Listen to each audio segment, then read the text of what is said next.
This is a Murakami Minute, presented by the Drunken Pen Writing Podcast. We are back with Haruki Murakami, Manga Stories, Part 2. Part 2. Deuces. It was an okay story. Done. We said a minute, folks. So, today, Part 2, Haruki Murakami short story, Where I'm Likely to Find It. The story begins as an unnamed private investigator takes note on what Mrs. Kudumizawa tells him about the disappearance of her husband. She starts by telling him of her father-in-law's death. The old man got drunk one night and fell asleep on the trolley tracks and was subsequently run over. Brutal. Yeah. This event traumatized her mother-in-law, who later moved into the same apartment building as the Kudumizawas. The mother-in-law lives on the 25th floor. The Kudumizawas lives on the 27th. One morning, Mr. Kudumizawa's mother calls and says she is having a panic attack. As he had done several times, I'm going to call him K. Mr. K hurries down the 2 flights of stairs to confront his mother. A short while later, Mr. K calls his wife and tells her he is starving and is on his way back upstairs. However, Mr. K never returns. Is that correct, Spencer? Bum, bum, bum, bum. Correct. Mrs. K is sitting in the narrator's office asking if he will take the case. She wants him to find her husband. The narrator agrees but insists that she not pay him. Mrs. K is obviously well off financially. She is very well dressed. Her husband, Mr. K, is an investment broker. She pulls out a bulging envelope from her purse. It's got full of monies.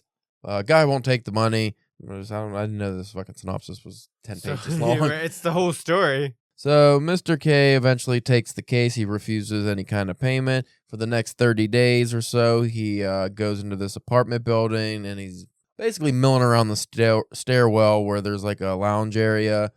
He talks to some of the people in the building, and the story isn't actually about finding the guy. Here's the spoiler. At the end of this, the detective does not find the guy. The guy just shows up randomly. They found him at like a train station in another city. Didn't have anything on him, no identity, no money, nothing. And he doesn't remember anything. And that's the end. Yeah. Just end. But the story itself is, and why it's called Where I'm Likely to Find It, is about finding something. From the gist I got, is about finding something that you're searching for, but you don't actually know what you're searching for. What you're looking for. Yeah. I saw this was on, because I tried to get a little more information on this, like, because I read the story first, and then I read the manga version. Uh-huh. And neither really gave me much of a clue as to what you're supposed to be prying from the story. Right. Like, you're supposed to, I guess it's supposed to make you think about life in a specific way, but I didn't really get that from this, other than that we're all searching for something. Mm-hmm. And I wonder, like, if, and this was just me kind of grasping at straws, was just like, because, they mentioned how his father showed up and got ran over on a train track, Yeah. And, like, so, like, I wonder if, like, the same thing happened to his father. Just disappeared one day. And he ended up getting run over where, this guy, didn't. Yeah. I found something on Reddit that I thought was kind of interesting. It still doesn't really give any information, but this is the most detailed thing I could find on this story. Okay. So this person said, probably one of his most, referring to Haruki Murakami, probably one of his most vague stories, yet so poignant. This is an annual read for me. I would not read this again. The idea that as humans we're all searching for something without a name has never, in my opinion, been well executed as it is in this story. I wish there were more stories like it. I wish he could write another one just like it. I don't know about that. The prose version I read was on the New Yorker. I don't remember if that was, I don't think that was a J. Rubin, was it? I don't believe so, no. I actually think that might have been one of the translators I'm not familiar with, but I like the prose story better than the manga story. The art was okay for this one. I mean, the art's pretty much the same for most of them, but this was like a black and white. Yeah. Supposed to give you a noir feel. The story is not noir. It touches on it, obviously, because, you're in a PI's office and stuff like that. And as you know, I'm a big fan of Japanese noir. Yeah. I think it's a really cool version of noir stories because it's like, I don't know, you just get the Tokyo aesthetic is always awesome. But there's also like, it could be noir with samurais. Not samurais in Japan now over there. You can, though. Yeah, I guess you could do that. It'd be cool. Fuck it. Let's do a Western noir. Yeah. Has anyone ever done that? I mean, American West noir. I mean, it seems like it would fit. Like, I mean, there's always been detectives, right? You could just have a detective. I mean, sheriff. You don't know if just a sheriff playing role of detective. That's all. Trying to solve a Or even like a bounty hunter, like something. Something, yeah. We mentioned before, I don't remember if we did it on the last episode where we were just touching about this story, or if it was whenever we were off air, but like, I wish there was like a fuller story and more with like this character, like with this detective. Yeah. You know, like I would want to like if there was like a full blown short story or an actual novel like with that character, I would be interested in seeing what that would be like. It is interesting to have a detective who is financially stable and only does the work when they're interested in the case. Yeah. Almost like the what is his name? Pierrot Hercule, the Agatha Christie's detective. So he gets paid lavishly for his doings, but he also just really likes the detective work. Wants to solve the mystery. Yeah, so this detective, he just it's not even about solving the mystery, really. Like when you get to the end of this, he's just about enjoying being. Is what I got. Like he enjoys sitting on this couch in the stairwell, looking out the window and stuff, and studying his reflection. And this actually gave me very strong vibes. I don't remember if I said this before when we talked about it briefly on the last episode, but Jiro Taniguchi's The Walking Man is a manga. It's just about a guy who walks. Like, it's the whole thing. It's just, I mean, it's really good art and stuff, but it's just a guy who's walking and enjoying nature, and he's just like, it's not even really a philosophy thing, I don't think. He's just enjoying being alive and it's about being present. That's the feeling I got from this. And also I feel like he's already looking for something, the detective, and that this case might help him with whatever that is that he's looking for. Right. It's the thing, because there's a scene with the little girl and he's talking about finding something, but he doesn't know what he's looking for. And he actually goes into it and it's like, it could be anything. Like, he has no idea. It could be a door, it could be an umbrella, it could be many things. Yeah, you don't know until you actually find it.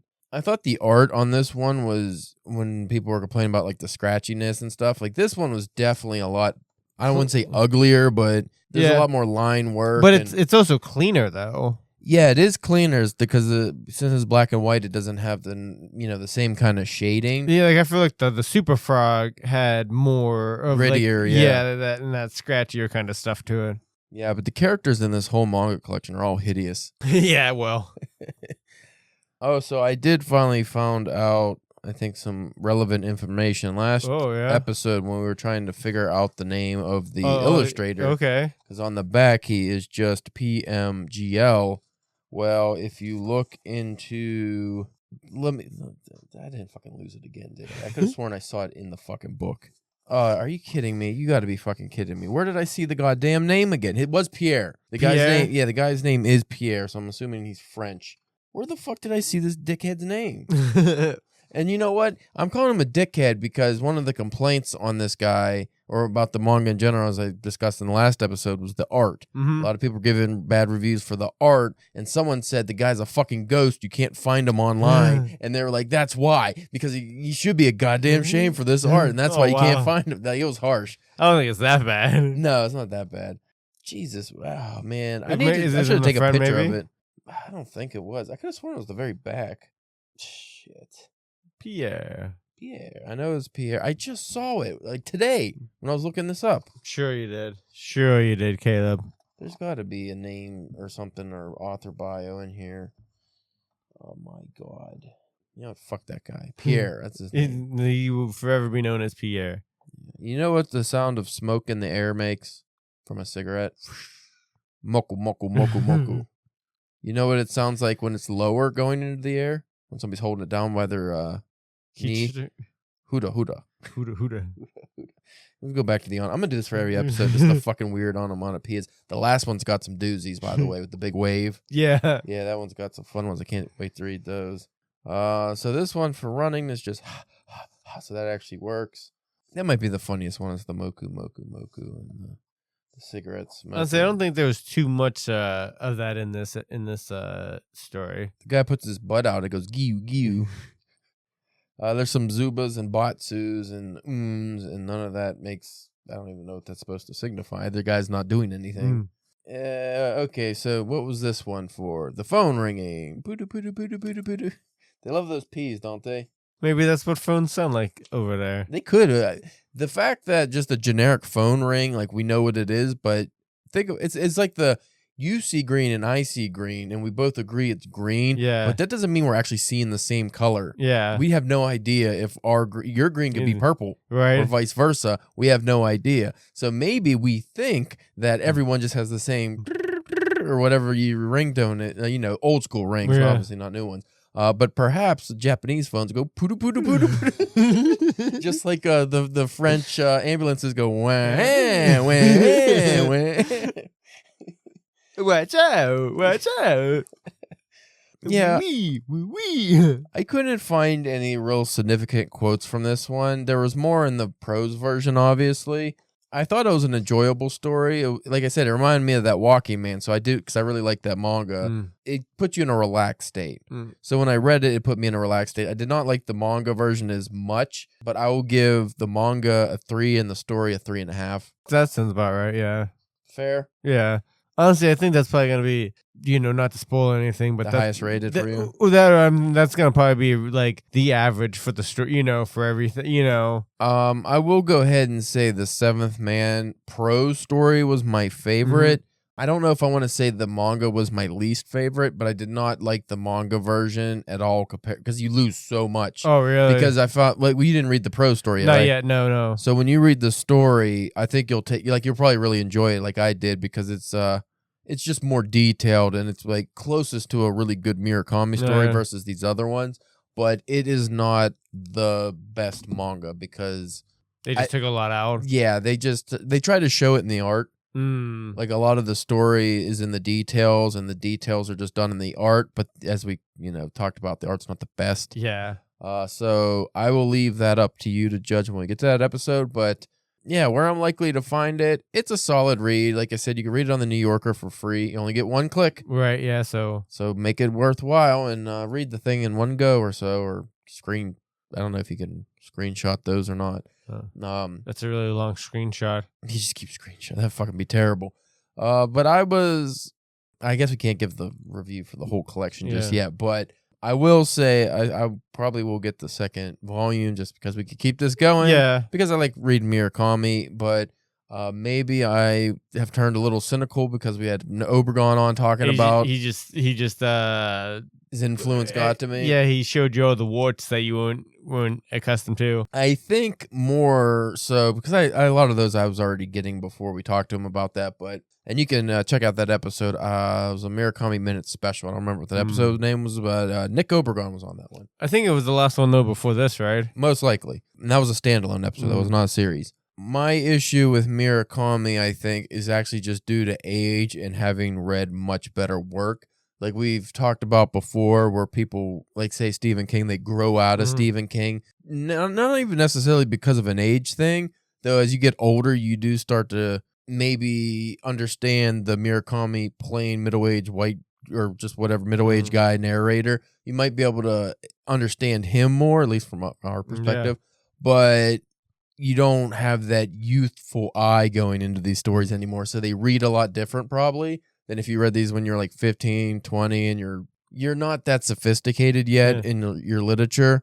But like the Stephen King problem, at some point you can't even, like I go to it where once I know so much about storytelling and just literature in general, I can go back and appreciate certain things, but then some things are very glaringly bad that you might not get if you're just a general reader. And that's no fault of any of the authors that, like you read a Murakami book, it's not his fault that you don't jive with the style anymore. Yeah. He's just writing how he writes. But there are instances where I've gone through some of his books more recently, and I'm just like, the ideas are interesting, but the writing is not as captivating as it once was. So like I'm still getting into reading more, like into more Murakami. Like there hasn't been as much of his stuff. So like even if I'm like starting from the beginning, like I'm reading something that he wrote whenever he was younger, like 20 years ago, as I'm reading now for the first time.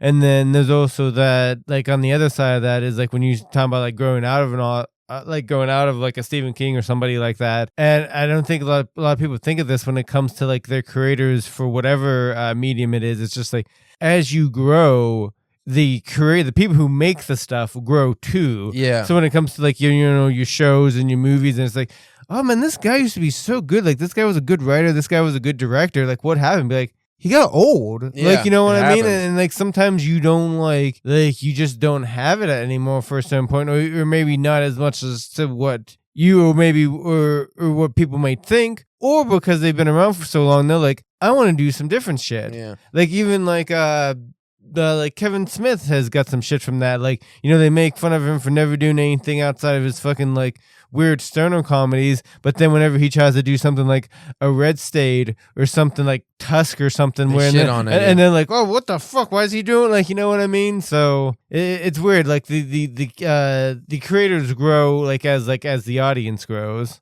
Well, there is something which I think Murakami might have gotten stuck in, and Stephen King most certainly has gotten stuck in, where you're an old man now, but you're still trying to write young characters and stories that could be geared towards young people, but you're not young. Right. So you could be proficient at telling stories, but that doesn't mean you're going to be able to relate on the same level.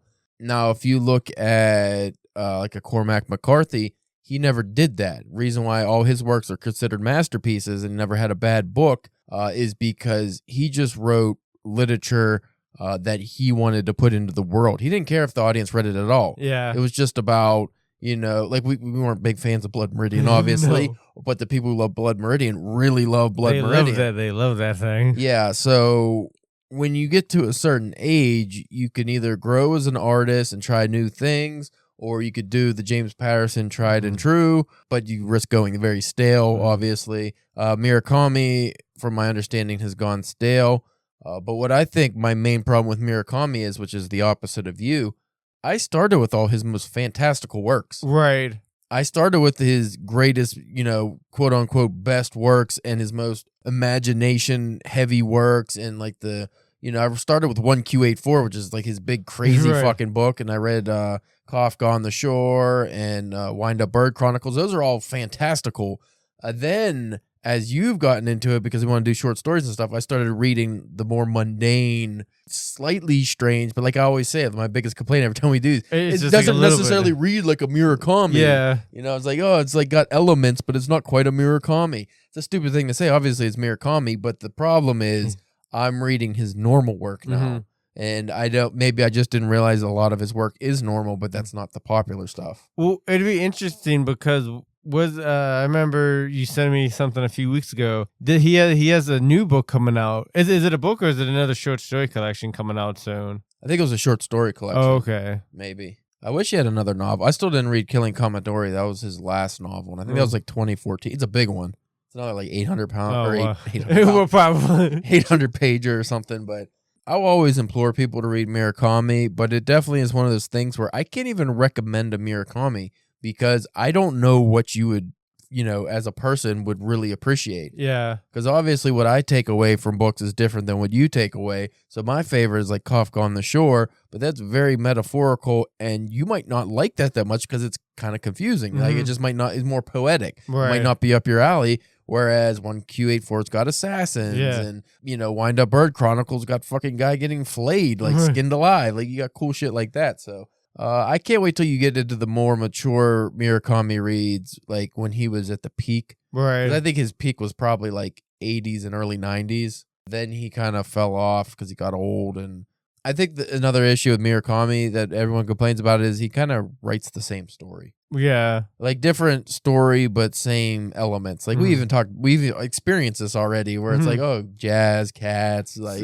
random middle-aged guy with no job, or like, you know, or he has a job, but he doesn't have to do it for some reason. Like this private eye who we don't know how he actually makes his money, but he could take 30 days off of work just to, you know, really shittily investigate a crime. Like he never goes anywhere beyond the apartment building. But that was another Murakami minute. Next week, we'll have Birthday Girl, and I don't know if I have a lot to say about that one either. Yeah. It was interesting, but that one, the no fucking endings. 3 stories in a row with no endings is kind of pisses me off. You're right. Why would you put all 3 stories starting this that have no endings? The Seventh Man has an ending, at least. I like the Seventh Man, but I think they could have did a little better with the selection. I'm interested to see what Volume 2 selection is. Maybe those are, well, we read some of them actually, but anyway, we'll get to that when we get to that. But we will catch you next week with Birthday Girl, and I guess the week after will be The Seventh Man, and then we'll be done. Yes, we're halfway through this current run of Murakami Minutes. You could read this whole book in an hour, by the way. Probably, Manga Stories, yeah. It's not a hard read. But we'll check you next time.